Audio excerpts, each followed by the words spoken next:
నేను ఒక మగాడిగా మారాలనుకుంటున్నాను టీచర్. ఒక అమ్మాయి లైఫ్ లో కారణాల కన్నా కన్నీలే ఎక్కువ ఉంటాయి టీచర్. అమ్మాయిగా పుట్టడం కంటే పెరగడమే కష్టం.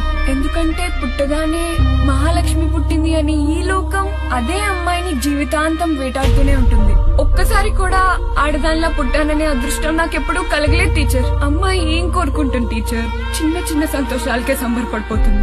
అవి కూడా దూరం చేస్తున్నారు. ఎప్పుడు చూడు ఆ డ్రెస్ వేసుకోవద్దు, ఇది చేయొద్దు, అది చేయొద్దు, అక్కడికి వెళ్ళొద్దు, ఇక్కడికి వెళ్ళొద్దు అంటూ ఎన్నో కండిషన్స్. మా స్వేచ్ఛని మొత్తం లాగేసుకుంటున్నట్లుంటుంది టీచర్. ఇంకా ఈ రోజుల్లో ఏ టీవీ చూసినా, ఏ పేపర్ చదివినా ఆ అమ్మాయిని రేప్ చేశారు, ఈ అమ్మాయిని చంపేశారు అని న్యూసే. నేను కూడా ఏదో ఒక రోజు న్యూస్ అయిపోతానేమో అని భయంగా ఉంటుంది టీచర్.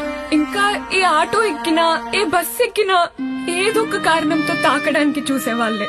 వాళ్ళ ఆకలి చూపులు మా శరీరాల్ని ఎప్పుడూ తడుముతూనే ఉంటాయి టీచర్. ఇంకా ఈ నెలలా వచ్చే పీరియడ్స్ మమ్మల్ని చాలా బాధ పెడుతుంటాయి. పురిటి నొప్పులు కూడా ఆడవాళ్ళకే. ఆడవాళ్ళగా పుట్టడం అదృష్టం అంటారు, కానీ అబ్బాయిలకే అన్ని అదృష్టాలు.